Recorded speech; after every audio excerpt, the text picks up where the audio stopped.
6 teams, 30 players come into playoffs, and you only remember 5. Like Jensen, when he played Echo in that final series and he messed up that Echo ulti, that is what people remember. Right now, people are just remembering me as a player that haven't really achieved anything. If I can start winning, people will really start thinking of me as a winner instead of just making a misplay in the finals. I always see, TSM or CLG, they have those banners. I guess I always thought that those were just kind of there and not for me to get. But this team has definitely the potential to get that banner. And this looks like a team that deserves to lock in their playoff spot. I think that we've won so many times before help us in a way that I think people fear us. They're thinking, oh no, playoffs, TSM is back, what can we do? TSM claimed the 3rd seed in playoffs. And I know that they're shaking in their boots, and that gives me a rush. It gives me even more confidence than I would have had otherwise.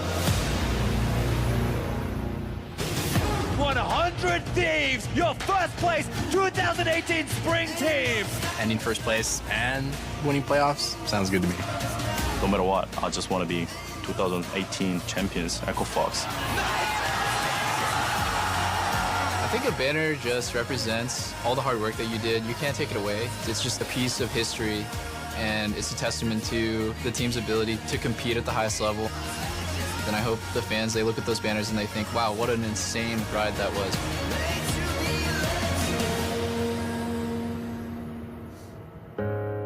Made to be legend. Welcome back to the NALCS Countdown, a very serious show where things are about to get more serious. 13 minutes away from our first playoff series between Team Liquid and Cloud9. But before that, we have the results of the NALCS All-Pro vote. So here's a quick reminder of what goes into that. There are 43 ballots cast from casters, players, coaches, and media. Points are awarded by how you rank the top 3 in each role. Obviously, the first team vote gets 3 points, second team 2, and third team 1. Those are tallied up and then distributed to the players and decided based on that. So here you go. The ballots are also available on lollysports.com if you'd like to check those out. But here is your first NALCS All-Pro team. And Huni, with 120 points, leads the entire league. He was the most voted on top laner, and it's not really much of a surprise. He's absolutely dominated the first half of the split and is the major reason why Echo Fox went from this team that people were discrediting in the preseason to now holding one of the playoff buys. And even though they did fall apart a little bit down the stretch, the blame doesn't really fall on Huni. He was also held up a lot by Dardoch earlier on in the season. When we're talking about OP5s, we gave him the OP5 jungler 5 weeks. Right. The majority of the time, we thought he was the best jungler on the weekend. He was also just extremely strong this split. Dardoch and Huni leading the charge for Echo Fox. Next up, Bjergsen in that mid lane made a late season surge to get, or rather snag, that title. Yeah, even at the end of week 6, there's no way I would have expected to see Bjergsen here, but his last 8 or 10 games were so incredibly good that when you look back at his stats at the end of the year, he had the best stats for a lot of mid laners. So after doing that, I had him as first team in my ballot as well. I'm not too surprised to see him coming out at number 1. Absolutely. Cody Sun and Afro Moo sharing the bot lane of the first team. Cody Sun, after not getting a single OP5, gotta be happy with this, right? Gotta be happy with this, right? Gotta be happy with this. Yeah, big old hug from Prawley. Prawley's happy with this. Things are great for Cody, but it is worth pointing out that the other team that gets the first round bye, 100 Thieves, gets their whole bot side of the map stuck into the first team, yep. And that's kind of where they play. Both, of these teams with their buys are kind of represented by their 2 main play styles here, with Cody and Afro being the huge playmakers that kind of get 100 Thieves their wins. Any more thoughts on Afromu as a playmaker and leader for this squad? I mean, he has such a good year. I think Smoothie was his main competition for first team support. Smoothie had a tremendous year as well. He actually shows up on the second NALCS Pro team. We're going to be seeing him today as well. Was trying to make that MVP push for most of the year as well. And here's the second team. Right, you talk about the guys they had to beat to snag first team, and here is your second NALCS All-Pro team. We got Hans, Remedios, Jensen, Sven, and Smoothie. And it was really close between 80 carries. I think a lot of people had Sven up there as well. He was a guy who made another late season push, kind of like Bjergsen as well. His stats actually were very similar, where both of them had only died 3 times, had 20-plus kills, 20-plus assists. Monster performances out of a lot of members of TSM to turn their split around. Yeah, also want to call out Medios here for having such a strong split after not really playing hardcore professional for the last year or so, but being able to make a big splash on 100 Thieves this split. Very much so. Let's move right along to our third NALCS All-Pro team. You've got Someday, Svenskaren, Febivin, Sneaky, and Hakuho. And what's really cool is you're going to see all these guys in the next couple weeks. The entire first 3 teams are made up of players playing in playoffs. not really anyone that's No left surprise there. Yeah, so it's really cool to see that. Febby and Hakuho being the Clutch Gaming members. Hakuho, I feel like, was the clear-cut third support, but there were some other people who it was more contentious, for that kind of fourth team and who was left out. Right. Well, so if you want to talk about fourth team, although it's not an official award, we decided to go ahead and dive into it, and we found a very interesting thing. No Liquid players were in the first 3 teams. They were all on the fourth team. All of them. It's crazy. It's almost unbelievable. Yeah, it's fake as well. That's why. But they did have a few people show up. Here's the actual fourth team. This is the actual It's just fourth given team. out as an award. Xsmithy and Doublelift. You can see Doublelift with 45 points, extremely close to being able to make it into those teams. Sven and Sneaky were second and third with 62 and 61 points respectively. Yeah, Phoenix as well didn't have that many points, but I think he was kind of the clear fourth. I would say that he was kind of snubbed a little bit in terms of voting just because he got subbed out in week 9 of the season, but week 1 through 6, 1 through 7, he was really dominant and held a lot of the best laning stats for the entirety of the season, even now. Yeah, some recency bias as well as not being able to play in that last week of the season may have hurt him there. Noticeably missing, though, I know you guys have some thoughts on a top laner who maybe also should have been included or been given more of a mention. Yeah, I think it's one thing to get snubbed in the top lane. There's a lot of different playstyles that we saw, but to not even be on the fourth team is really surprising for Flame, because I think this guy had a monstrous split on a team that was struggling all around him. They had members getting swapped in and out, dealing with visa issues. They couldn't quite find a defined playstyle, and he still put up really great numbers in a season where his team did not make the playoffs. Yeah, Mark, I know you had him second on your ballot for top lane. I had him third, and throughout the year, I thought he was consistently performing at that high level. So, call out to Flame. Didn't quite honorable mention. That happens every year. There's a lot of really good players, and I'm not going to say that he deserves it over Someday and Hanser and Hooney, who definitely deserve their votes. Yeah, very much so. That's the way the chips fell. Now, before we move on to the first playoff match, it's time to say goodbye to a team that, despite their best efforts, fell short in RIP CLG. Every road is long that we travel on, and we don't know where they might lead, but we keep the faith and we live till we finally find our way. When we've crossed every highway, turned every stone, we will still just be travelers dreaming of home.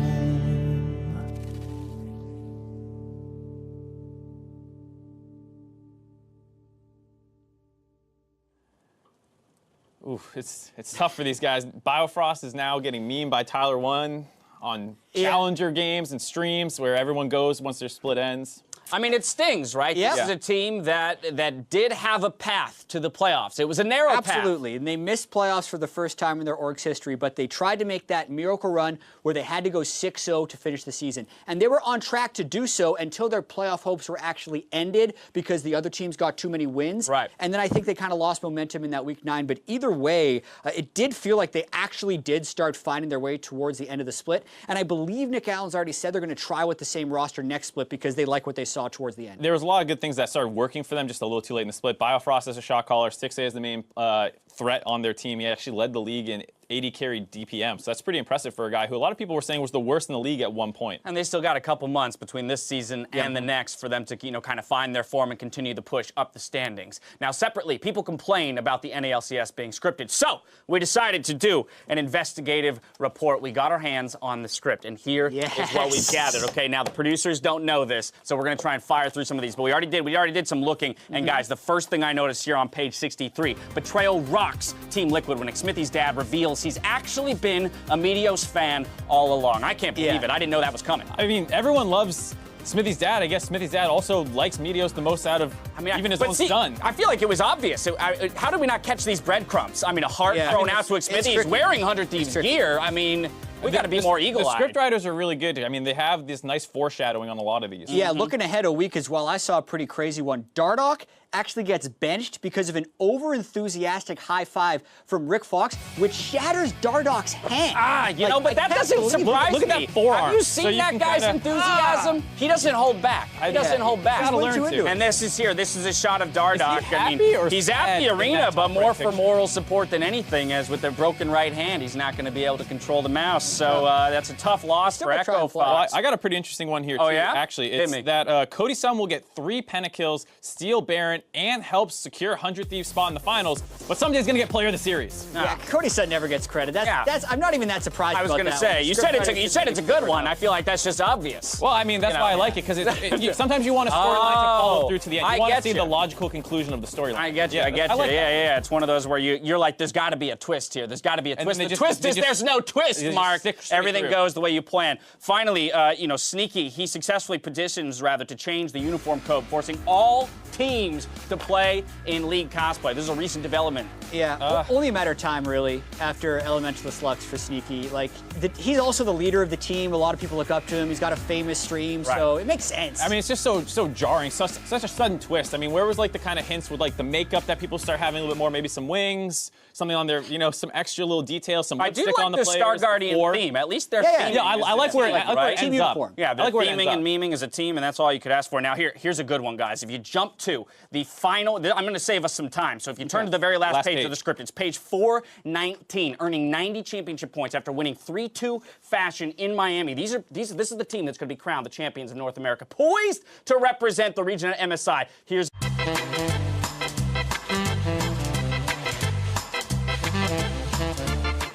So, win conditions for this first matchup of the day. We got Team Liquid, Cloud9. Jat, I believe you're going first this time around, Team Liquid. Right, so this is the way Team Liquid has been winning all the way since Week 8. You play around bottom lane, and then also, with Blue Side, they have it 3 out of 5 games if they choose. You power pick that lane. Swain first, Rise second, Azir third, or Galio for Pobelter, and you're going to generally be okay against Jensen. I think that should be their strategy going in, because then they can win bottom lane. Impact with tank matchup against Licorice is going to be fine. I'm not even throwing that into the win conditions. That's how I think they get control. Flip side, Cloud9. I mean, kind of similar line of logic where you want to control the bot lane for C9 here if that's where TL is trying to play around. You don't necessarily need to beat it every single time, but make sure you keep the goal close. It feels like over the course of the season, TL has struggled to play in even or losing games, but there is the problem of Impact, and if he starts getting more map pressure than Licorice and influences the entire game, you might need to attack him a little bit more. Start going for more crazy counter picks, Alawi's, Darius's, this kind of stuff to make sure that you win the top side of the map, and then sometimes that disables their bot lane from being able to pressure. Well, if we're talking about the top lane, Licorice hopes to get the better of the player he replaced.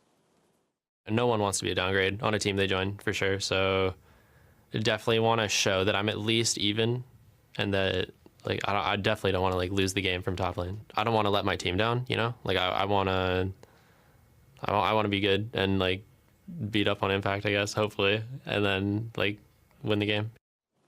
Looking for a repeat of the first game that he had against Impact, where he's beaten him up. We'll find out soon enough. I want to get some predictions from the two of you for our first best of 5 of the 2018 playoff season. Let's hear it. So for me, I'm going to go with the TL, taking it in the 3-1 fashion. Okay. So I think it's going to be one of those series. It depends how closely it's going to mirror the regular season. And based off the slide C9 was on, it doesn't feel like something that's super easy to fix. So I expect TL to have the advantage here. Yeah, and I think this is a very difficult series to call. I don't think there's a clear favorite here, because I respect Reaper's ability to play in best of 5s. I respect the fact that Cloud9 was first or second for every week of the regular season until the very end, because they have been playing very well. And I know Team Liquid's had a lot of struggles, but when I look at the recent performance, that's what I'm weighing a little bit harder for Team Liquid. Their ability to play around Doublift in the bottom lane and power pick Pobelter's mid laner, as well as the top lane meta being in the spot that it is, I think gives them a slight edge over current Cloud9. But Cloud9 with Reaper has had that week to try and get back on track, and they're so experienced, I think it's going to be a really close series. The reason I have it in one less game is because if Reaper does not get them back on track, then this might be over pretty quickly, where they just continue to steamroll through this bot lane, which is the concern that I have, where you're basically saying, if Reaper doesn't fix this team, TL wins. And even if he does fix it, you probably get a close series, a little bit like what Jet's talking about. There you have it. Some thoughts from us, both of my analysts predicting Team Liquid, but we're definitely guaranteed to have an exciting series either way. We're going to toss it out to the 3 who are going to be bringing us the game for our first playoff series. Thank you very much, Dash. Only the winners will be remembered. The first quarterfinal of the North American LCS, ready to go in about 40 seconds here. Team Liquid, 4th seed versus Cloud9, who did drop to 5th at the end of tiebreakers here. Best of 5 and all the chips on the table now. Yeah, it's going to be a really exciting one. And as the guys on the desk have talked about, it should be a close series. And I think a lot of it is going to come down to, what can they change? What can they fix a 4C9 side in this week of preparation that they've had? Because they had such an incredibly strong first half of the season.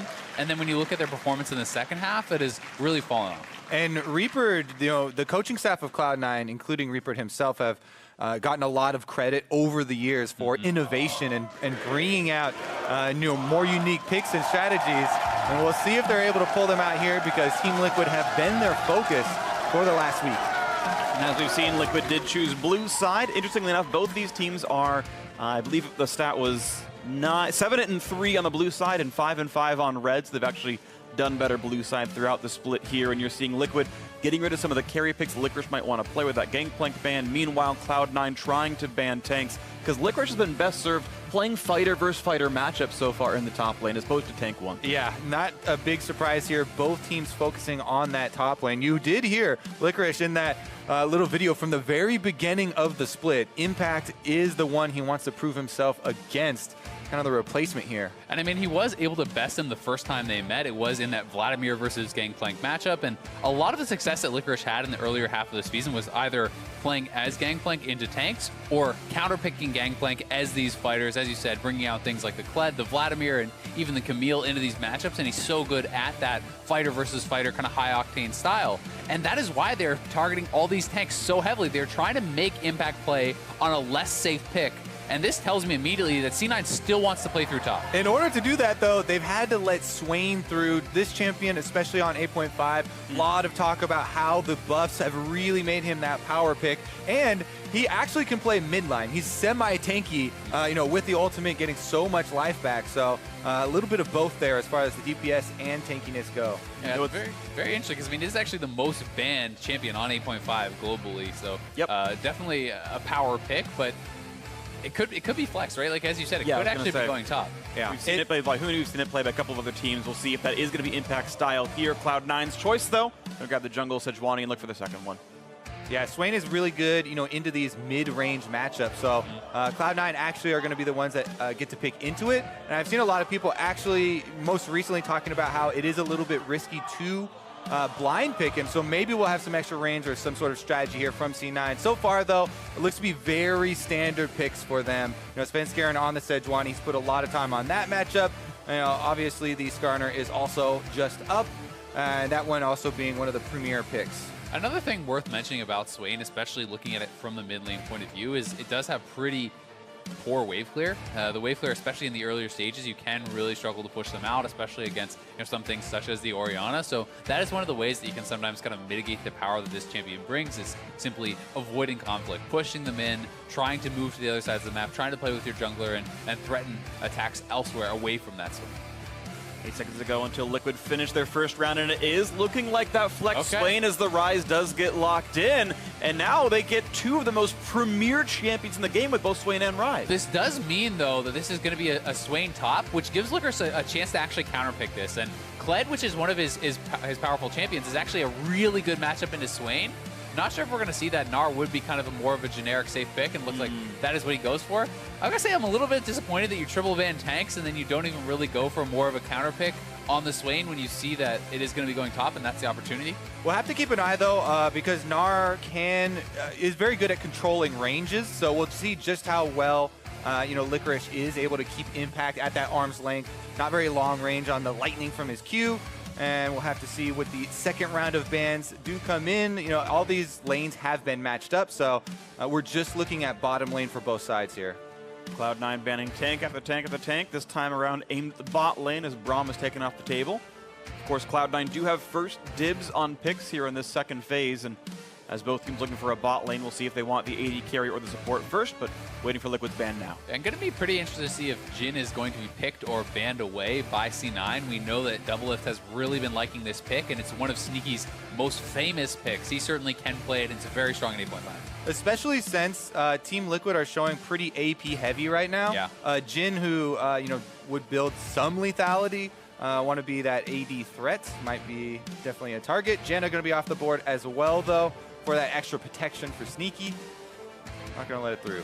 And 5 seconds to go for Cloud9's last ban of this first game of the series. What are they most afraid of? Actually, Morgana taken off the table, seen as a counterpick to Thresh, and interestingly enough, normally Braum as well. So curious if that does mean more playmaking out of Smoothie.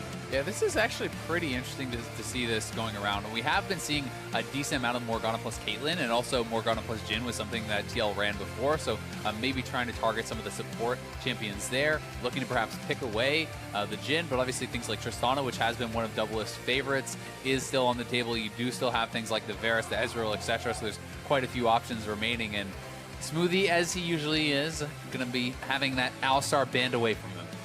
All right, so Cloud9's choice of what they want here in the second phase. Every single marksman bot laner is available for the choosing. Except for Xayah, so... Sorry, yes, that was banned away at the very beginning by Liquid. That one's gone from the duo. So Tahm Kench will be grabbed up here. They will leave Sneaky's pick for last. It's now Team Liquid's choice to put their duo lane together. As Sneaky can counterpick what he sees in the lane.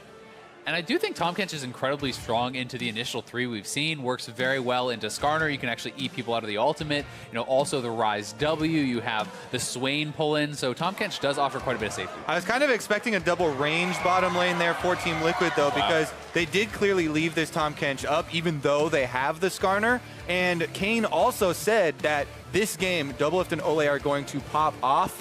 If you're a double range matchup, try to start that early.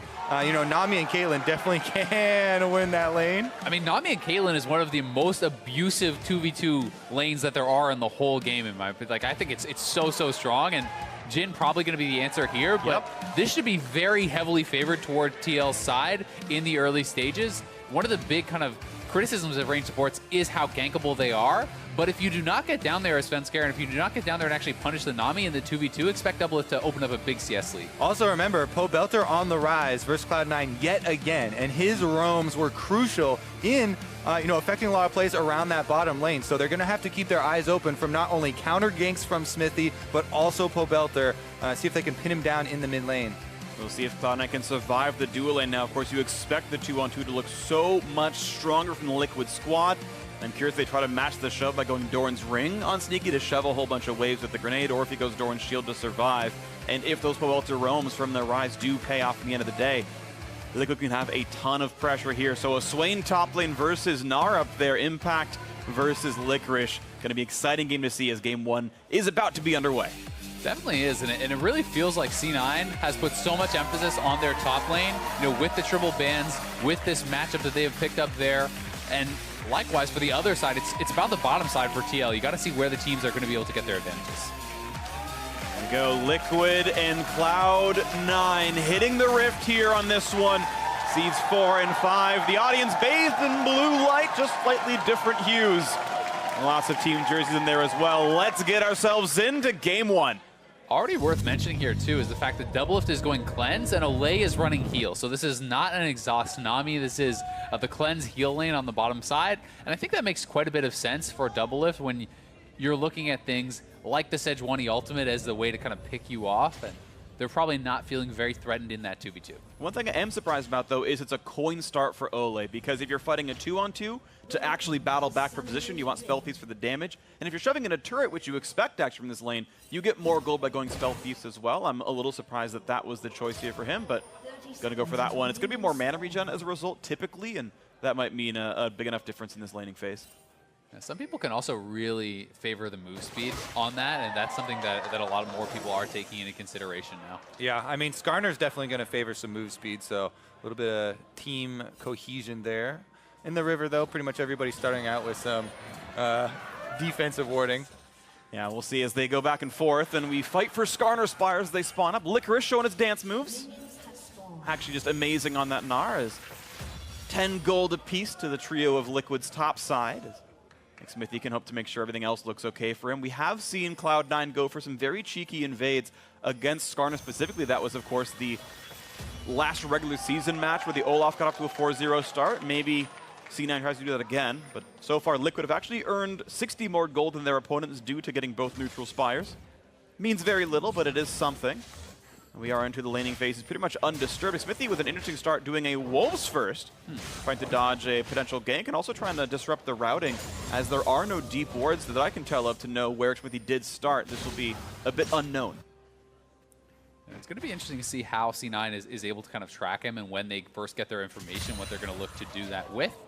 He may potentially want to go up to the top side and look for any sort of setup there. Because if you can catch Licorice in the mini Gnar and you actually can catch him with a never move, pull him in, he does become very vulnerable. So there is some pretty nice synergy for the setup with that gank. Nice little bit of poke. I love the oohs and ahs from the crowd. Keep it up, everyone. There was a big reaction to Impact getting all 3 minions. Yeah. With the first Q up on top side. And he is getting the first shove here onto Licorice. Licorice trying to keep his distance, as we said, doesn't want to get in range for those trades early on. See if how well he can CS under the turret, though.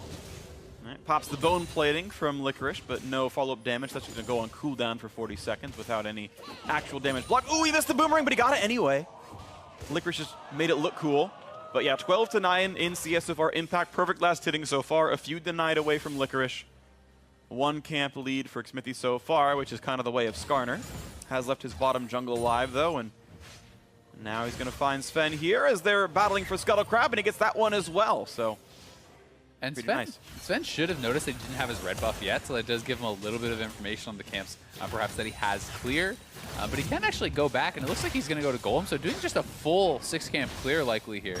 Yeah, Krugs there for Xmithie. But yeah, Skarner has such an advantage over Sejuani in the early clear anyway. Svenskeren just kind of looking for wards, trying to get off his first back here, and is going to pick up boots early on for the extra move seed. Let's see if he actually gets to use these. His own Krugs will be taken first, as that's the camp that he did leave up on the top side, though. Well, here we are once again looking at the mid lane as the first teleport was used by the spellbook of Pobelter, and he's got the tier, which is kind of what he wanted, so he's going to start stacking up no problems. We'll see when Jensen gets the match. That a nice pull in, good damage, and Licorice forced to run away. Farm, though, is equal, and that damage isn't going to mean much against the Doran shield. Interesting to track as well, especially early on in the game. I like it when the laners will update the jungler on when your opponent left lane to ward on the side. It's pretty easy to track the low cooldown early game trinket wards. So, you know, Licorice should be feeding information to Svenskeren. Impact has just dropped over into the tri-bush. So he's like, all right, there you go. His second control ward has been used. You can just go around the river if you want to actually gank top. Swain is still definitely gankable, and he is a bit pushed up. And I will say, if you're going to try to gank this lane, you want to look to do that pre-6. Swain post-6 becomes very, very difficult to take down, even sometimes in these 2v1 situations. And right there on your screen, we just saw the communication with the team. Impact warded up in the tri-bush. Then he tells Pobelter, hey, the only way I can get ganked right now is if Sejuani either goes over the Baron Pit wall with her Q, which she's not going to do because she wants that for the actual gank, or ward the ramp as well. So Team Liquid cover both sides of that jungle exit from Cloud9 with wards, and that's why we're seeing this in action here. And then at this point, you really have to look at the CS in the bot lane already, and this is kind of expected. Doublelift should be getting a pretty nice advantage, but already opening up, 10+ CS advantage on that bottom side. This is what is going to happen if this stays in an isolated 2v2. TL doesn't necessarily need to gank. They need to protect that from any incoming ganks from Svenskeren and just keep that pressure up nonstop. And what you're seeing here is why I brought up Doran's Ring and Champ Select. Sneaky hasn't taken so much damage. He's still holding on to his potion. The shield doesn't seem quite maybe as mandatory, but if you got to spam, maybe they'd be under turret a bit less. But we're looking at now a potential gank on the top side. Predator pop. Xmithie wants this one, and they're going to find a little bit of damage. No, he jumps over the possible stun, but still some damage coming across. Flashes back at Xmithie, down to about 200 HP. Can't tower dive much more, and Impact low on mana has to walk back out. So Licorice, pretty nicely played, gets away from the first blood gank. Very nice there, and that communicates to the bottom side that Svenskeren should have priority on that half of the map, as Xmithie not only uses his Predator, but also is going to have to run for his life after that one. Still, at the end of the day, Xmithie is farming very efficiently. He forces out the flash, so nice escape there from Licorice, but definitely, I still think a pretty positive play overall for TL, and it's something where they can look, once Xmithie hits 6, to actually try to repeat this and gank a flashless Gnar, which could be pretty easy to pull off. See if the repeat comes through as long as they play around the mini Gnar tiredness, as the wave is being pushed back and forth. No recalls just yet for the bottom lanes, but expected to come in soon as Sneaky is out of mana and has no more potions left. So that is going to be the Cloud9 recall first. Should give a bit of agency to the TL duo. Mid lane is pushing back and forth as well. We have yet to see Jensen's first back, but he should have enough money for a lost chapter and then some. Looks like he's going to make his backwards move as well. And you can see Doublelift, he's staying in lane. They want to push this out. Xmithie is actually hanging around to hopefully freeze this for Sneaky, who did go back for the earlier base. So he's going to try to wait a maximum amount of time, then show his face. He's trying to hold this wave, but looks like Double If will just go back to base, and Olay will be the one to try to get this pushed in. Smoothie, actually, this is pretty nice from him. He's actually going to get all this extra CS, or at least a decent portion of it, over to Sneaky. And this means that the wave is going to be stuck more on their side as well. It will be a bit of a slow push, so this keeps Sneaky safer. This gets him 4 or 5 extra CS that he wouldn't have had. So nice little move there from Smoothie that does help to alleviate some of the difference in farm. Interestingly, Sneaky is choosing to push the lane out instead of keep it freezing under his turret right there. So the lane minions will be at equilibrium, making the fighting a bit easier for him, but it means he will not deny quite as many from Double Lift in the long term. And at least Cloud9, for Sneaky's sake, he was able to match with the BF sword. There is going to still be the extra movement speed from Double Lift, who has taken cleanse here, but Licorice. No flash. No flash. He already used the leap. He's pulled right back in. He's got nowhere to go. Pulled in once again by Swain. They're just going to wait to deal the rest of the damage. First blood, gonna go to Impact, no problem. Well played to the Liquid duo. Actually, it's got stolen. It was actually the red buff burn, or perhaps that true damage burn from the smite. He tried to give it over, but it did. Either way, it goes TL's way, and nicely done on the repeat gank. Yes, they took out Tracker's Knife, so you get to take Red Smite now, and can't blame me for stealing that kill.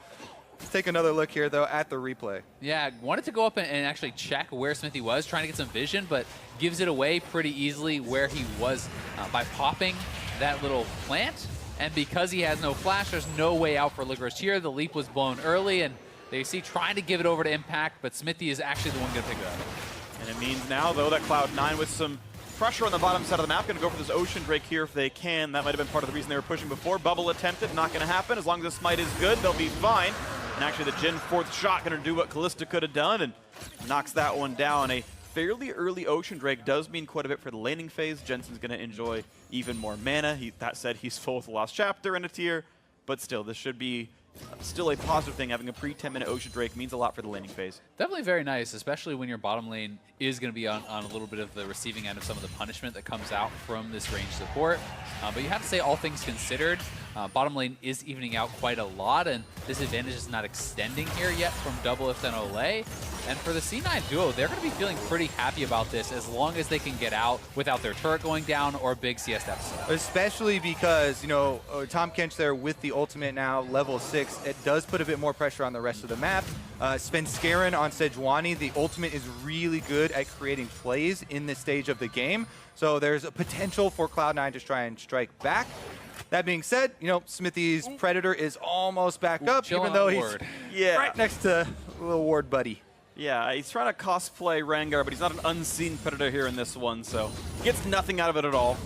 Yeah, and Sven was actually behind Jensen there, waiting just in case they tried to overcommit. He could have turned that one around, and Smithy now knows the jig was up, clears out that ward, and he still has his flash, and his Predator is up again. We have to remember he didn't have to blow his flash on either of the top lane ganks he pulled off.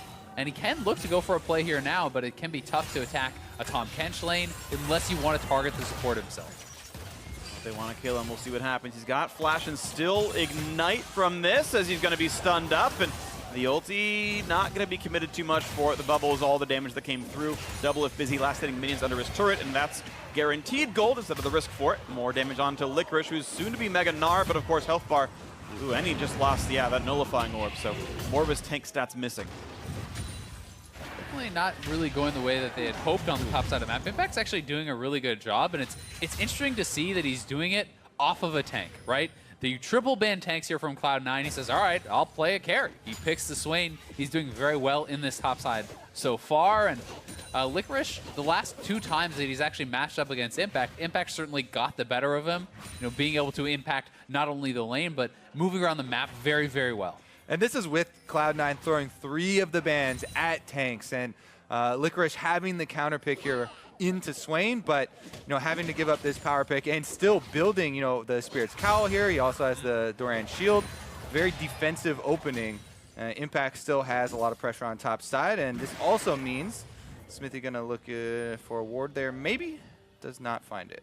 I always like talking a little bit about the builds here from Swain too, because there are some very different schools of thought. Should you be going for a tier? Is that too greedy early on? Because getting the Seraphs in the later stages, once you actually have that stacked up, not only is the extra mana and shield so nice during your ultimate for the actual tankiness, the CDR is very, very important for Swain. And You can see Impact is going for the less greedy build straight to the Rod of Ages, and it's not that he can't go back later and pick up that Seraphs, but for now, he is going more of a conservative build, more power right off the bat, but he will be kind of weaker later on as a result. See, of course, we are still in 8.5 despite 8.6 being on live, but now we got a fight in the bottom side as Ole takes 2 hits in, but not going to be stunned or chomped up, so no problems here. But now Smithy wanted in the mid lane for Jensen. There's the root cleanse, the flash away. That is 1 summoner for 2, but the chase forward. Smithy going to be knocked up, but he's still got the pull coming forward. Rest of the team coming across as well. The trade kill as Sven's going to get the kill into Smithy, and somehow Jensen is not yet going to die. Still waiting for his life with the shield back on. Finds another kill into Impact, and the body block for Smoothie means a 2-for-0 team fight, and now the curtain call comes in. Looking to knock down Powalter, gets away for that one. Still a shot on a double lift, one more onto Ole. The disengage comes through. What a fight for Cloud9. The rotations were so fast there from Cloud9. Smoothie instantly ulting in, Licorice with the TP, and they're able to turn it around. Yeah, such an advantage there with the Abyssal Voyage coming from bottom side, the early arrival of the duo lane. Look at the top lane minion wave as well. It's kind of pushing there. Cloud9 essentially rotate over for the first turret bonus off of the mid lane and after the fight, though.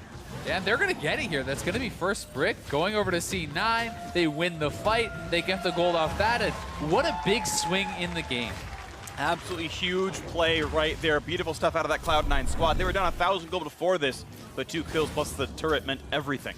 And notice Jensen here is going to cleanse immediately and flash away from this Skarner to try and buy time. If you look at the mini-map, the duo is already on the way up. And Svenskeren tries to get in there to peel for him. Barely in time. Smoothie then able to devour and push him out just far enough away from Impact that they don't finish the kill. Yeah, the shield coming through from Jensen, just barely surviving. And some credit, though, to Smithy, flashing over the Sejuani ultimate to actually connect on the initial gank. But C9's bot lane rotated up so fast with that Abyssal Voyage, and they didn't have the damage in play to kill off Jensen during that Skarner ultimate. And courtesy of the Tom Kench Express movement service, that was beautiful stuff out of there. And now Cloud9 sitting on a nice 1,200 gold lead can feel pretty nice. And as the blue left goes over the Pobelter, he can try to survive now through this lane where he's missing a turret. And really a lot of credit to the bottom lane. They're very close to even in farm with the assist gold going over to these guys. They're not really going to be behind. Their turret has not really taken much punishment either. They're quicker on the roam, so they're already kind of getting the payoff on this tank support a bit. You got to look at the other side, though. From Team Liquid's point of view, they had Impact walk down to this fight. So they do have the teleport advantage for Swain on the top side, and Impact still very threatening in this game. He's got the CS lead as well onto Licorice. And with Pobelter's teleport coming up, you have to still be worried about more plays coming from Team Liquid. Even though that one was turned around, the game definitely has a little bit of a seesaw here in terms of power. Yeah, and can they actually get back and attack Jensen before his summoners come up? Because that was 2 summoners down there for Jensen, but both teams kind of looking to posture here around the Dragon. Neither team really fully willing to commit to it, though. This opening game here of our first set of playoffs feels fairly calculated, and both the teams taking some measured movements. I mean, there are so many veterans on both sides of this matchup. You got to believe that both of these teams really have their sights set a lot further on into playoffs. And that's really, when you look at TL, kind of what this team was built for, right? This team was totally revamped with this whole new roster. It's kind of supposed to be this super team. You brought in tons and tons of experience from Immortals and Doublelift and all these guys coming together and creating this team that's supposed to not only succeed in the regular season, they were supposed to be dominating in the regular season and going into playoffs. Right now, they're going to hope to dominate around this Mountain Drake. Smithy pops in with Predator, going to look for Smoothie, and Rye's going to bring in some reinforcement that they wanted as Popes are on the backside. They're going to pile drive down. Tom Kench is going to fall. Over the wall goes Svenskeren. A nice quick double shockwave to buy a bit more space, but that is a greatly played fight out of Team Liquid. Yeah, those teleports do come in for Team Liquid. Not only are they going to get that kill, but it should give them the space to also take the Mountain Drake afterwards. Impact, having canceled his, will have a bit shorter of a cooldown, and they can return to pushing the lanes afterwards. You know, you talk about the bottom lane there, Ole and Doublelift, this Caitlyn Nami duo, going to continue to get more and more damage on the bottom lane turret as well. Definitely looking good after that. Going to be able to drop the Rift Herald and probably just crack this turret straight up because Sneaky is pretty far away, and as a result, C9's going to try to pressure on the top side and match that. And I do think it was a really nice play from TL overall, but I kind of questioned the TP coming through from Impact because it was pretty delayed. It looked like the fight had been decided. That's going to mean that Licorice's TP will come up first, and C9 will be able to look for an opportunity to kind of punch back. At the end of the day, the overall play ends up being an extra kill and that Mountain Drake, which is of course valuable, but as we just saw, those outer turrets were indeed traded. So this game is basically equal, 100 apart. We can watch that fight again. All right, they're looking for Olay, just barely missing with that Sejuani ultimate, and had that actually connected and locked down Olay, he might have been able to just get blown up, and the fight could have looked pretty different, but Smithy chasing in, finds Smoothie, and he's just going to get completely locked up. Exactly, because they're able to focus after that, and Cloud9 were split off. Two went on each side of the jungle path there. They weren't able to defend themselves. Also knowing that there was just even the threat of the teleport coming in from Impact had a lot to do with the retreat of Cloud9 there. Here on the bottom side, though, you can see Smoothie behind Sneaky in lane, waiting just to devour him if there's any sort of aggression. Trying to keep this bottom lane a little bit more safe now that there's a lot of Team Liquid vision down on this side of the map. And speaking of keeping more safe, we expect Quicksilver Sash out of Smoothie probably next up. He's got the No Magic Mantle, and we've seen so many of these defensive tanks rush that item to survive Skarner and make sure that you can't be the target so you can devour the teammates who are. And I've always really liked this adaptation to going more into cleanse for the spellbook supports. Yes, it's not going to work on the Skarner ultimate, but being able to remove a lot of that CC, especially in these sorts of fights, can end up being more impactful for saving your AD carry than having something like an Exhaust. Yeah, especially on Tom Kench. It's like buying a Quicksilver on Tom Kench is buying a Quicksilver for everyone because he's got Devour.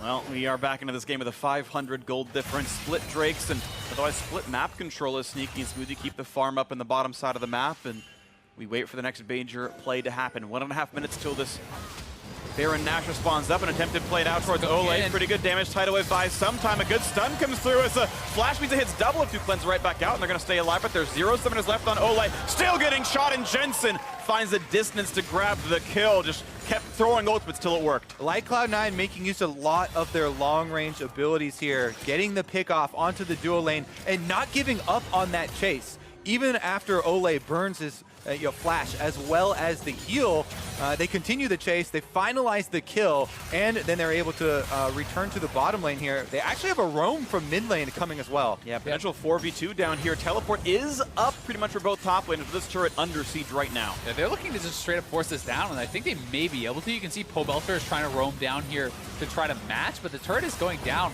very, very quickly. And he reloads. Also, if you compare that play to the Team Liquid play where Impact did use his teleport and then canceled it, this one was a lot just the threat of Licorice using his teleport, and he never actually pulled the trigger there. That theoretical fifth person joining has a lot to do with the other team backing off in that case. Yet they still hold that teleport. So now top lane is matched. They also didn't commit any summoners and got 3. They get the turret, they get the kill. So a lot of positive things for C9 in that play. And Black Cleaver being done on Licorice, the fact he has his Cleaver, he has his Cowl, and he has his Merc Treads, that is pretty core components to being able to fight up more heavily against the Swain here and perhaps try to open up more of a 1v1 advantage. And you can see he is starting to get a little bit ahead in the farm. And look at this interesting stat we have from the regular season on our drop down here. Team Liquid, they didn't win any games where they were in a gold deficit at 20 minutes. Now, they did win some games where they were in a gold deficit before 20 minutes and then made that deficit up before the marker and before that stat is actually taken. So it's a little bit wonky there, but the general point does get across. Well, and it kind of reminds me actually of an interview that Bjergsen had before their last match against TL in the regular season, where he was talking about TL being fairly inconsistent. They either have these dominant early games and then they could be super competitive, or if they fall behind, his opinion was they're just going to roll over, and that kind of is supported by those stats that we're seeing right here. Let's see if they do roll over, because right now they're only 1,800 gold behind, and as we all know, that's certainly a deficit that can be made up with proper play, but it's 3-1 in turrets, and Cloud9 have found the better fight so far. Double if we've been moved to the mid lane, matched by Sneaky here. Respective duos around, but yeah, the farm is just identical across those teams. Both teams have lost the outer turret already, so clearly the laning phase lead has petered out. And I want to talk about overall team fight compositions as a result here, because Xmithie is the only true tank on the team, and building towards Righteous Glory, Skarner is never really as durable as other tank jungles. And I do think that Swain can kind of act as a pseudo tank, right? You can still be zoning, you still can be controlling space, so it can equate to similar things, but it is going to be tough, I think, in the shared 5-side. Here we go, though. Cloud9 opening up. And they got some shots onto Ole on a half HP. Sniped one more time, then a 300H. And now it's the flash away. Is Xmithie going to survive a shockwave? And that his flash is down with a couple of ults burned. And Cloud9 gets some more map control. To answer your point, though, Freak, I really do agree that the playstyle here from the Skarner, building full tank has a righteous glory, yet it's into a team with Tom Kench, and Quicksilver Sash on that Tom Kench as well. So it's not like you can go straight for him. The options definitely become more limited, and you start to feel past the early stages of the game to be more and more irrelevant almost, as you can get kind of bursted through. And a lot of this game is hinging on who gets the picks. Cloud9 trying to use that Abyssal Voyage and the Jhin Ultimate, whereas Team Liquid now grouping up on the Mountain Drake. They do have the Spire for Xmithie, so he's got some extra power there, though. They're going to kind of poke back and forth. Teleport for Pobo. It's going to be joining this fray down to 2,500 HP, and looks like there's not going to be a chance to steal. Sneaky W, not going to be the case this time. A pull on Sven, but he'll stay alive. And a nice little play by Liquid. Oh, the shockwave on the 3. Will there be a follow-through? They're waiting for the flash, and they pulled in one. That's going to be the kill onto Xmithie. The tank is gone, and now will they look for impact? Not just yet. The bubble, too much. Will they transition up to Baron side? I mean, both Mountain Drakes were taken by Team Liquid, so C9 didn't get any of them, but they do have the extra man advantage and might want to bait here. There's no smite for Team Liquid available. They would have to try and fight them off the objective. Yeah, it looks like they're just going to straight start it up, and they're going to try to pressure this pretty heavily. If Teal does not come, this Baron will be gone, and if they do, they can turn for the fight, but Teal has spotted it out now with that blue orb. Cloud9 have one combat ult. It's Sejuani's title coming across. They can finish it down if they don't miss the smite. It shouldn't be too hard. The damage comes in. 400 health. The smite comes through, and Pope can be found out in a curtain call. Does not have an exit route and walks into his own death. 5-2 now for Cloud9. So decisive there from Cloud9, and they're looking for more with the Abyssal Voyage, trying to chase down Ole. He does have his flash and will get out. Distortion for speed's not going to be enough. So Cloud9 with Baron on 5, looking to take over the game. Yeah, recall with this Baron, go on and purchase and be able to get a lot of money out of secondary turrets. Man, once again, just a single member being picked off here after Team Liquid are trying to exit from the Dragon leads to this Baron setup from Cloud9. Yeah, really nicely done. Tidal Wave engaged, but look at the Sejuani ult over the wall, and then Pobelter stepping up here. C9 do go for the collapse on him. He gets rooted up and locked down, and with no summoners available, no chance for him to get out, but so much credit has to go to Jensen for the initial shockwave that was setting up that previous kill. Yeah. As Teal was trying to funnel out of the river, he gets the shockwave that pulls in 3 or 4, then the Mega Gnar comes out, and that leads to a Baron, so brilliant play. And I have to imagine some part of that was Licorice saying, I'm almost Mega, I'm almost meta, let's take any fight, and Jensen says, okay, sure, I'll let you flash in, and that was some pretty good synergy there. The rookie for Cloud9, the ult that actually secured that pick that got the Baron. Yeah, not only the play in-game here from Cloud9, their execution has been very good, but also the planning that went into this matchup for them, getting a lot of the answers for what Team Liquid are trying to do. I mean, if they've got the sieging bottom lane and they're trying to, split the map here, they have Ryze up on the other side. Cloud9 drafted a lot of counterplay here as far as their bottom lane, especially with the long range. Here comes the Baron Siege, though, as C9 pushing up mid, and they have Licorice splitting on bottom. Yeah, and I think they're going to be pretty patient until someone shows on the bottom side or until Licorice kind of comes up and rejoins with this team. But I also have to say, I really do like the purchase of the Executioner's Calling here for Licorice. Just that one item is so powerful in the 1v1, and they're just going to draw multiple members here down on the bottom side, which could allow C9 to kind of push more heavily in the mid lane. Licorice really is, a guy that deserves more talking about him, because everyone was highlighting, oh yeah, and Impact's such a big difference, in the previous games on the tiebreaker day, as far as his tank play coming through, but they put Licorice back on, Gnar here, trying to split push, trying to keep that advantage in the 1v1s, and now he's the one up in CS. Tremendous lead, playing for the team as well. The Mega Gnar was critical. You mentioned the Shockwave, but both of those guys, a very big part of the lead that Cloud9 have been able to build. And Teal are trying to set up a trap to actually catch C9 rotating around here. We'll see if they commit to the fight, but in the meantime, it's Licorice just knocking out this turret, just slowly punching it down, and it's going to be another turret going the way of C9 and even more of a gold advantage. Righteous Glory was popping. Xmithie trying to force them to some afraid parts, but not going to happen as the bot lane 2-2 going to fall, and that's a 6,500 gold lead now for Cloud9. That's actually a pretty substantial one. Gold in the pockets. They They should be resetting fairly soon. 25 seconds left on the Baron buff. They have even enough time to actually go topside because this was a slow pushed wave that is stacking in the top lane.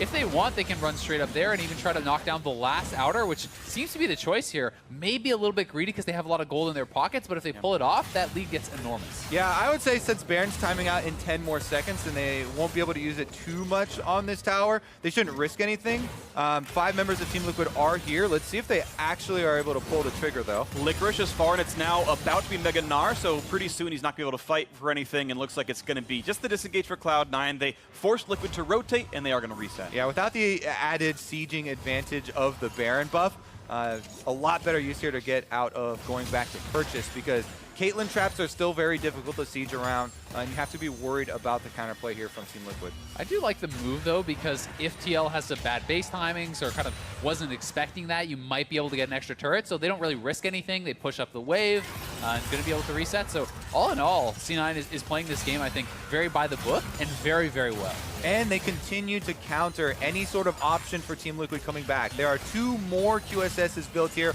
on the frontline members. You know, the backline members aren't even worried because they have Smoothie the Tom Kench to sit in the backline Is their QSS and keep them safe. Exactly. So now even Spenskaren and Licorice both on the front line don't even have that risk of the tank being pulled and focused down. So they are really kind of cutting off a lot of Team Liquid's pathways. And I always think that's kind of one of the risks when you have someone like the Skarner in addition to a Ryze and a Swain, because it makes the item even more efficient, right? If it is the Skarner getting you in a team fight, great, you have the QSS for that. If it's Pobelter answering Licorice in a side lane, well, how do you actually win that 1v1 without locking him down with your W? So it has a lot of use cases across this game, and I think as such, it's just an intelligent and efficient buy. Good luck finding the opening back into this game then, Team Liquid, because Cloud9 with their extra money has been able to buy items that can stymie what the counterattacks might have been. Licorice very tanky, lots of MR, and all the split pushes deal magic damage against him. The control ward for Impact trying to keep building up. Void Stuff might be next for him, but look at this Ocean Drake, and again, with a 6,000 gold difference, do you even try to stop that? Of course, Liquid's answer is no, and more CD jewels will be picked up. I do want to point out that a Baron Rush could be possible. It's double Mountain for Liquid, which means they can kill that real quick, especially on 3-item Caitlyn. So C9 will have to be aware of that in about 85 seconds. The Caitlyn crits are what could possibly save Team Liquid here. That plus setting up the traps in advance around the Baron to maybe get themselves a little bit of a positioning advantage and try and force Cloud9 into a split decision here. But barring that, it is going to be fairly difficult for them to pull out a well-constructed team fight. Yeah, it just gets so difficult for Impact and Smithy to be able to move forward and not just get focused down, because the tanks are so much more beefy on the side of C9, and if you are trying to go in for that engage, you're opening yourself up very heavily to being focused down, bursted down by these carries that have so much gold in their pockets now. You can see the big 3 items are done for Sneaky. You can see 3.5 done for Jensen. Like, these guys are on really powerful points in the game. Power is all you need to win the game sometimes, and Cloud9 looking to use the power of Baron buff number 2 to win this one out. We'll have another Elemental Drake before Elder spawn. They killed it quickly enough for that. It'll be a before 35-minute Drake spawn. If they need double Elder to close the game, it'll be quite a while away. 70% crit already here for Sneaky, lots of damage on him. 80% though for double. If you mentioned Caitlyn crits could be the way they win the team fight. C9 though using their stats to take river control first. The sweeper out from Smoothie makes sure there are no sneaky wards anywhere that might give Liquid a way in. As traps come down, Jin's going to be happy to clear the way the mini wave. Remember too that Cloud9 are the team with Abyssal Voyage, with Jin ultimate. They have a lot of ways of picking off Team Liquid. So this makes it so difficult for Team Liquid right now to stay in range of Baron to contest this team fight, while also not splitting up, not letting any one member be focused out on the side. So they're making a 5-man push here, which leaves Licorice in the 1-4 on bottom side. They're going to start Baron because they're not responding to Licorice at all here, and they just have to try to force out at least the teleport, but I don't know if they can take any fight. Well, they're going to try for this one as the shots come through, looking to get Smithy down to 1/3 HP. Pops the shield, runs away, and Licorice about to be Mega Gnar, but no easy way into the front line as there's not a lot of easy engage tools left that Cloud9 can use. Sven chunked a bit low. Out they walk, but mid lane priority as Jin pushes that down. They do put a stop to the split push, but it was at the cost of half of Smithy's health here, so he's trying to regenerate in the jungle while they buy a little bit of time. Impact does have teleport. He's going to answer the bottom wave, and it's up to Cloud9 now to actually force a move from Team Liquid. Mid lane is pretty open. And they're going to try double to go through the base gate. Will they go for shots in the turret? They will not, so back to the river goes Cloud9. They're just going to do the same play to TL that TL did to them. They start up the Baron now. You could force out a TP from your opponent, and it's just back and forth, trying to force out these global objectives, trying to even things out, and it's complete darkness now for TL. It looks like C9 is looking to bait instead of starting it, and that one kind of sneaky ward on the entrance there is actually what's keeping them safe from having to face check that. Although sometimes they are in fog of war, but yeah, no shots coming out from C9. The double ocean could have been helpful for the Cloud9 attempts to dance around the map and just regenerate between the pokes, but not going to happen here. TL going to shove it mid, and they've actually got some rights to this outer turret right now in double. Going to put the shots down. Impact still not here, though. He would have to TP to join. That's 4.5 seconds that he would be late to the party, but no engage yet. I have to say, Team Liquid played this very well for being in a tough situation. They are able to get themselves out of the split push situation. They still have teleport on Impact. They have bottom lane pushing now and even got some damage onto the mid lane turret. So as well as Cloud9 have set this up, Team Liquid still trying to get themselves back into this game. Once again, double with some shots onto that turret, and he will knock this one down with another shot. About to go mega. All right, looking for the flank on the back line. A stun found towards Smithy. A bit of damage there, but he's going to pull some back in. QSS back out. Headwave grabs 2. Pavolt at half HP. Will there be the re-engage, though? Cloud9 missing their Sedge ult. They still have Shockwave, and they've got control of mid. Double have to respect the ball. Such good CC coming out there from TL actually to deny the Licorice engage. It was a never move into a bubble from Nami, into the Nami ult. All of those CCs is what denied Licorice from looking for that engage. And now Meganar will have timed out. They know that they are baiting, and Swain W so good for actually checking these brushes. TL is just going to be able to just push up mid here and try to force C9 to perhaps respond. Really nice mid-game moves out of Team Liquid, looking to push this wave yet again, trapped behind them in case of some kind of flank, as C9 must go through their jungle, look for the defense, but that means river control goes back the way of the blue team, and Liquid now get to play for the vision. These control wards going to be dropped off. The Spire goes to Xmithy, and suddenly it's now darkness for Cloud9. Jensen is in the base right now on Orianna. He's going to have to walk his whole way back here while both side lanes have been oppositely pushed by minions. And again, the tension continues to rise here in game number 1 of the playoffs. As he rises, the minions fall. Right now, though, a full item lead for Jensen. He just picked up his Void Staff, and there's only about 2,000 gold in Pope's inventory. This could be a spike that C9 can use for the team fight.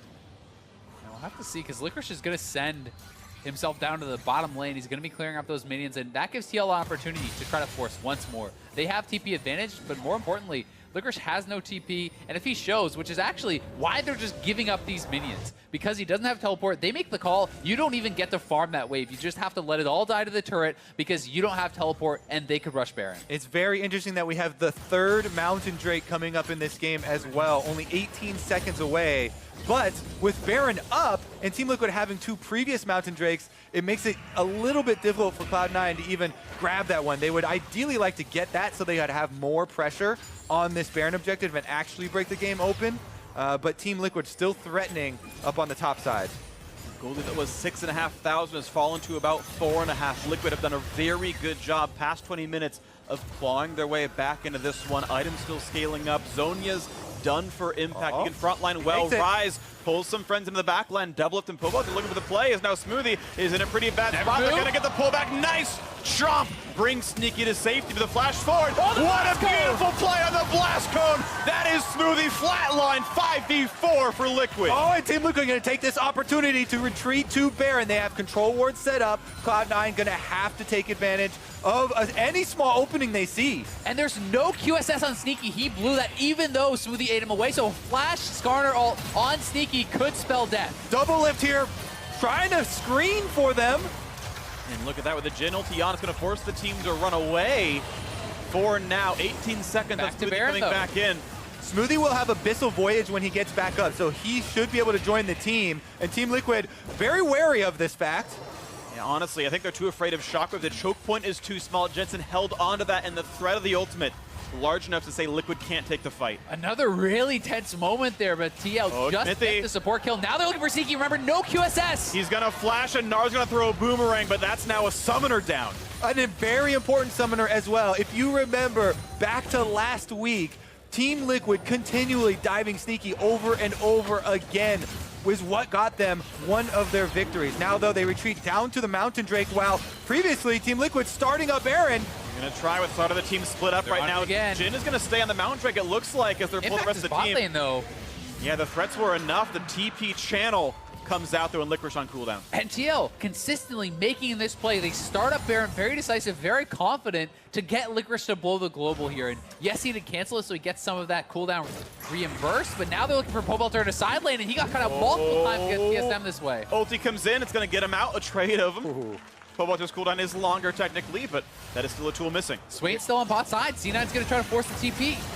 All right, and there's the channel on the other side of the wall, though he's not close to the squad. They can see Xmithy, and that channel will complete, so he's there with part of the fight, but that's a full 5-minute cooldown now. Well, the top tower from Cloud9's side did just go down, so he did have an objective taken. Meanwhile, mid lane minion wave is being pushed up here, and Team Liquid are trying to force Cloud9 to come to them. They're going to get this turret, but can C9 actually force a fight afterwards? TL needs to kind of navigate this very carefully. They spend the front line. Licorice forced to kite away from Caitlyn's damage output. Double has Lord Dominic's regards in his inventory. The gold lead now only 2,000. I'm going to say TL is navigating this so well. They were down 7K and moving around the map so well, so intelligently, never overcommitting. They're back on the Baron again. Oh, here we go. Caitlyn traps have been set up, and there's Jin. Oh, Martin Call comes in trying to push them off, hitting Xmithy, losing some HP, down about half.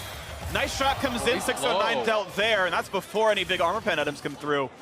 And Xmithy low on HP. Cloud9 have one mountain. They can kill it pretty fast. Is it C9's turn to start it up now? I mean, they have positioning. They know Smithy is low. But instead, it's just about the mid lane control. So much of the access to the Baron has stemmed from that, but look at Smithy. He's looking to try to threaten a flank around. Sneaky has no flash, but... Yeah, but all QSSs that matter are up, and of course Smoothie is around the squad. Nice by Smithy, though. Gonna grab this Scuttle Crab. It's a really big deal in vision, but it means that for 1 minute, cannot be taken away, and TL will see that front of the pit. This is the biggest Baron tease game I have seen in a long time. Attempt number 2 here. Still bringing so much confrontation. And look at the bottom side minion wave here for Team Liquid. Oh! They triple stacked it. Oh, Abyssal! Damage, Abyssal Voyage into the front, looking for impact. Knocked into the air, a lot of damage comes through, pops the Zonias. A quick chop to bring back the jungler, out they go. Impact at 1k HP and missing an ulti and missing Zonias and missing Flash. He is not able to frontline anymore. Yeah, that is a lot of cooldowns down on him. That was Pobelter trying to realm warp to get back over to the team, and this has been something that has been kind of picked on a couple times when they played against TSM, but Smithy is spotted. He doesn't get the Banshee's Veil off of Jensen. The bottom lane wave for TL, though, is massive, and it's punching away at that turret. It might just knock the turret down straight up. It looks like it will be a turret kill, and it's going to push forward towards the inhibitor. And look at the gold. Check the top of the map here as Team Liquid, this last 10 minutes, they have stalled out Cloud9 to great measures here, coming back to even almost. Nicely navigated. Once again, the mid lane wave gets knocked down. And ready? They're going to go towards Baron. Scuttle Crab despawning, a quick zombie ward to kill, but there's more vision inside that pit they have to get rid of. Baron's getting tired of their tricks. All right, it's being hit as the wave reaches the inhibitor turret itself, down to 7k HP. Where is Xmithy going to come in from? He does have flash available, but damage still coming through. Ward over the wall, down to 5,000. Waiting for the jump back and forth. Pope takes a crit, sneaky reloads. 4,000 on Baron, down to about 3. Smithy over the wall. Licorice, can he stop him? Gets over, chunks him out, but here comes the engage. Double kill Smoothie. That's my fight goes to Xmithy, and the fight continues well for Liquid. 2 kills already, double. Getting a double for himself. Azonia's pop. Will the shockwave? They're coming too early. They can't kill him. Sneaky only gets 1, but it's a triple for Doublelift. He can chase him down. This could be a penta potentially. And Smithy looking for a bit more to happen, but it's a 4v2 with Barrett on the team. They can take so much right now. Oh my goodness. Team Liquid making the comeback here. They win the team fight. Smithy gets the smite as well, and now they're knocking at Cloud9's doors. Gotta wait for the minion wave, but there's still huge respawn timers. 18 for Sven and 30 for Sneaky right now. The damage just is not here. Middle inhibitor turret gonna fall. The inhibitor itself pretty likely if they can dodge the shockwave. I think the inhibitor is gonna be gone. Shockwave's still on cooldown for a little bit. We'll see if TL wants to reset and spend their gold, though. They are looking to be a bit hesitant. They're giving respect, and Sven is alive, so the inhib is actually going to survive. Only a couple turrets picked up. Of course, the gold lead now 2.5k in Liquid's favor, and Baron for 2.5 minutes on 4 of them. Oh my goodness, let's take another look. They decided they were going to go for the Smite fight here. Team Liquid, 4 members focused down Smoothie, but Smithy's got his eyes on the Baron the whole time. And C9 is not focusing Smithy, despite the fact that Licorice turned, they stopped damage on the Baron, they CC'd him, but they didn't have the damage because their damage dealers were zoned out. And Svenskeren actually smited there. Oh no, he did not. He died. Sejuani went down, no smite went off. That shockwave was a little bit early there for Pobelter coming out of his Zonias. He didn't get, yeah, exactly. That would have been another kill going across. Either way, Smithy comes up the hero there, and it is now TL up a couple thousand gold with map pressure because of that Baron. And Elder is going to be coming up with the Baron buff still active too, which is going to give them even more of an advantage in the fight. You have to remember that Baron gives even more AP since a couple patches ago, so with double AP solo laners, that's really strong. Oh, they found Sven. He jumps back to his team, gets chomped up by Tom Kench, runs away. Baron minions shoving in the mid lane. 20 seconds now on the Elder Dragon, and Liquid seem to have control for the next major objective. All right, it's coming up here. 15 seconds, they've set it up. No vision, as you said here, for Cloud9, so they're going to have to be the ones face checking this time around. And Double, if you can tell, this whole game he's been using this Caitlyn range in the threat range here to keep the Cloud9 tanks at bay. And Double is on 6 items now off of that fight. He's a full item up on Sneaky. He's already done his build. Sneaky's still sitting on that Doran shield, so definite a lot of power here in TL's side. Pobelter is on his death cap. Like, these guys are really ready to fight, and C9 is going to have to find a really good engage to be able to take a win. Just before they get the Spire, that's going to be away from Smithy for a few more seconds until it cools back down and allows him, but there's traps for Double, which means there's no easy run forward. A shield and Licorice blocks most of the damage, but taking some licks, eat some honey fruit, some more wards come back down. Mid lane priority is actually Cloud9's. They could run for the inhibitor if they wanted to, but I actually really like that from Licorice there. He charges up some of his Gnar bar and then eats back the fruit back up to heal afterwards. Right now, though, split push is going to force it here. They've got Pobelter on the top side, and he can rise ultimate. He's got Realm Orb, exactly. Ghost and Flash his summoner spells with the spell book. Looking at damage on the Elder Dragon. 11k onto that one, cutting back and forth. Double looks for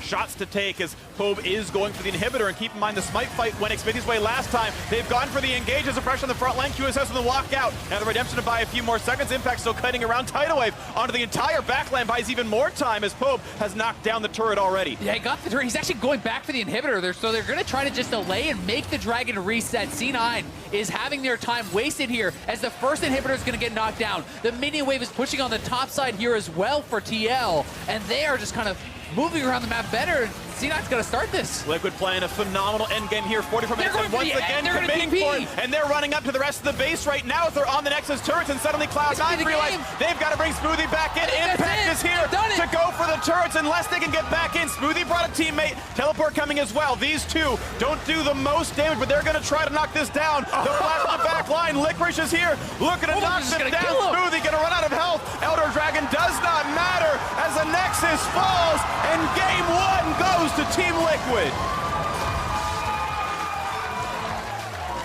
Well, make that stat 1 out of 8 comebacks with a gold deficit at 20 minutes for Team Liquid in the spring split here. Game 1 of playoffs, they take the victory when it counts. And what an incredible game.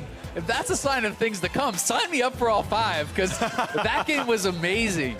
37,000 damage out of Doublelift, roughly double anyone else in the game. Certainly big damage performance out of him. 4-0-2, highest KP on the squad, only deathless member of his team as well. Certainly a great game out of him. And what a stall from Team Liquid absolutely. there. Yeah. They got Doublelift onto the items, and they navigated a 6.5 thousand gold deficit, lost exactly 1 champion across like 20 minutes or so, and went to a 4,000 gold lead, winning the game. Playing the side lanes, just continually trying to burn the teleport away from Cloud9, trying to keep the threat of Baron within a manageable range. Yeah, I mean, it was so impressive how they played the map, and that speaks to a lot of the experience that is on this TL roster. Well, a great game. Game 1 for Team Liquid, but to hear more about that win, let's send it down to our State Farm analyst desk. Woo-hoo-hoo!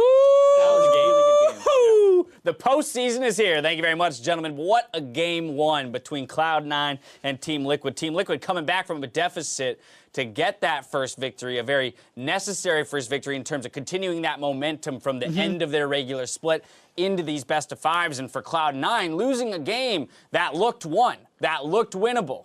I mean, I don't want to tie it too much into Academy, but Cloud9 Academy did the exact same thing just yesterday where they had huge leads in Game 1 and Game 3, but ended up losing both of those. So hopefully not the same story this time around. I want to see a couple more games than just 3. All that said, before the series began today, we were talking about the pedigree of the two coaches, Kane versus Reaper, and Kane very confident that the org had done proper preparation for this best-of-5.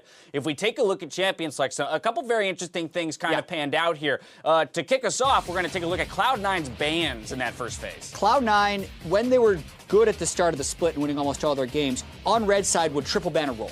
So we were like, that's really cool that they went back to that because they want to get rid of all of Impact's tanks to hopefully give Licorice a matchup where he can impact the map, and they did that. And it's really interesting, too, because there's a couple power picks left up, so you think they'll be able to trade them out. So TL grabs Swain first. It feels like that's the highest priority for them, and you think C9 goes Skarner Rise in response or something like that, but they go Sejuani Ori, which allows TL then to flex the Swain to top and take Rise as well. Right, and then the rest of this draft kind of populates. Nara's still up, otherwise it'll get banned out heavily. Going with the Nambi instead of a Taric, and also Team Liquid not going with the Jhin is a little bit different. But what I kind of really wanted to highlight here is Team Liquid got way more power picks than I think most teams will almost ever get. Swain is a flex pick between top and mid lane, and they were still able to pick up the Rise. But in doing so, had to play a different kind of game. Yeah. Right? They didn't have Impact on a top lane tank. They didn't have Ole on a support initiator. And I think for most of this game, I thought that C9 actually kind of outdrafted them in that sense. Like C9 had a C9 comp that works with Licorice having lane priority and being able to join the team. And TL didn't have those things. They didn't win lanes, and they were from behind without a tank. But then they just ring around the rosy and they won the game. Well, and to your point, right, that's exactly what happens. The beginnings of this game definitely feel a little bit more C9 favored, while Smithy is trying to get stuff done in the solo lanes. It's just not quite coming together for him. Yeah, Smithy made a couple visits up to the top side. They found a kill onto Licorice, but that had shades of that kind of loss that Team Liquid had to Echo Fox, where they get Impact ahead, but he's not able to actually take over the game. Here, the flash in, the ult early, did not have enough damage to actually kill Jensen there. Might have needed to drain some more HP to get it to max, who knows, but either way, they don't get that kill. That kind of has this cascade effect where eventually C9 gets the first Baron of the game, and we're talking about how this is not a Team Liquid comp. They're not playing around bot lane. Impact's not on the tank and maybe not 100% comfortable on Swain. And then out of nowhere, things start popping off for them. Yeah, Team Liquid got Caitlyn to 3 and 4 items. C9 was unable to find flanks from Licorice in the late game. Their objective forcing wasn't really quite able to get it here. This was so clutch by Xmithy. They burst out Smoothie before he can get his thick skin out. But then, by the end of it, Smithy always seems to win these smite fights. It doesn't even get the suppress for the combo there. Yeah, it was really interesting that both damage dealers for C9 got zoned away, so Smithy, despite getting locked up, had no one actually hitting him, so he can get that. Double Lift fails his net over the wall, so he has to flash over, unable to quite capitalize. He got over the wall cleanly, maybe gets that double kill, but they're doing enough to get the gold lead back. You heard it in the cast, 7K down to about even at this point, all off macro. The amount of times they forced Licorice's TP to then build big bot waves that took turrets on their own, this time finally meeting up with it and then getting a double TP down into one TP to the bot lane to sync up and take this turret. And Smoothie, half health Tom Kench with an Elder Dragon. You think he stops him? You think he stops him? Please help. I need help on just the Nexus. A catfish. Yeah, he doesn't do very much. No, not a whole lot. So, look at that gold graph though. Team Liquid picking up their first win of the split from a deficit at 20 minutes. So, again, huge way to kick off the series. And the way they did it is very impressive and potentially concerning for a C9 fan, because macro, in that sense, is hard to fix. Maybe you can look at the Rise as a 1-3-1 champion that is hard to kind of match, and maybe that's where that extra pressure came from. And TL have been performing on the Rise, but if not that was strictly better macro from TL. Yeah, it's a mixed bag of feedback as well, kind of for both teams, because when I did my pre-series prediction of TL 3-2, I'm thinking, okay, TL has a blue side draft advantage. I think they're going to win their blue side games. But then, this was not the draft that I thought TL was going to go with. And I don't think, at least early game, the draft favored them in that way. And when we talk about what the traditional strengths of these teams have been throughout the split, C9 has been their macro team who takes a lead and snowballs it to victory. So for them, it's good that they were able to get that lead again, but as Mark said, very worrying that they then lost that 7,000 gold lead against a team that didn't even have good initiation. Or tanks. You saw Jin tearing them apart with the fact that he just kept ulting them off Baron 1v5, stopping it. But then they were never able to get anything off that. They always had to go back and deal with minion waves. C9 with side selection for Game 2 has elected to go to blue side, so there will be at least some sort of switch up, right? Just in terms of the fact that they're drafting on different sides of the rift. But something you may not have catched there, actually, if you're looking at that post-game breakdown, was the damage numbers coming out from these teams. And I thought what was interesting is that primarily the majority of the damage for both teams was coming from the 80 carries and no one else, but it speaks to this ring around the rosy style that you're talking about, Jat, where Liquid's like, yeah, 8k damage out of our Ryze, that's fine if he's split pushing and taking turrets. Yeah, I mean, that's one of those things where you look at like, what a horrible game from Bowbelter. And it's like, no, he actually just kind of won them at. And that was just very impressive how they kept getting Licorice just TP out. And even though they had a big CS lead over the Swain, they kept denying CS over and over again. The gold lead kept going down. They started getting turrets. Yeah, and the 7,000 gold comeback was without Baron being taken and mainly just from having better side lane control. Ryze is probably the best pick in the meta right now for mid to late game side wave control, and I expect Cloud9 to pick that or Team Liquid to ban it away. Team Liquid has had Ryze the last 3 wins against Cloud9. Yeah, I think C9 had such a specific red side strategy that now that they're moving to blue side, you should see a very different champ select in Game 2. So it's hard to say exactly how much of what we saw here will carry over. Right, that'll be the question, right? You talked about some of the win conditions for Cloud9 is recognizing whether or not Impact is in form. Well, they attacked Impact in the draft in Game 1. Blue side, we don't know if they're going to go with that same 3 target bans, especially to the top side. Yeah, so again, a concern for them has to be that Impact gets opened up into a more comfortable champion pool, and they're going to be dealing with that on top of kind of this blow that they took here in Game 1. Team Liquid, they took Game 1. Meet us back here after the break to see if C9 can bounce back in Game 2. Don't go anywhere.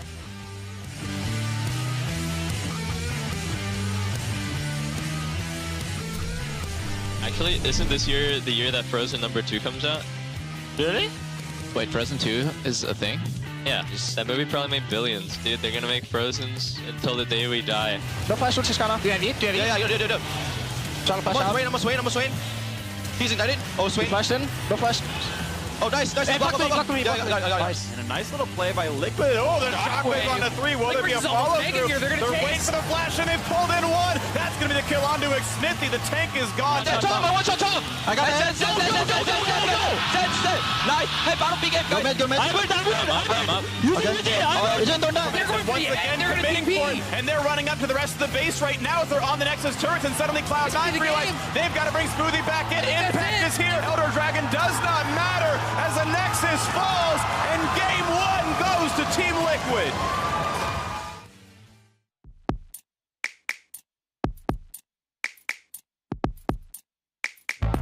Welcome to Assist of the Week, presented by State Farm. Since we know the importance of lending a hand,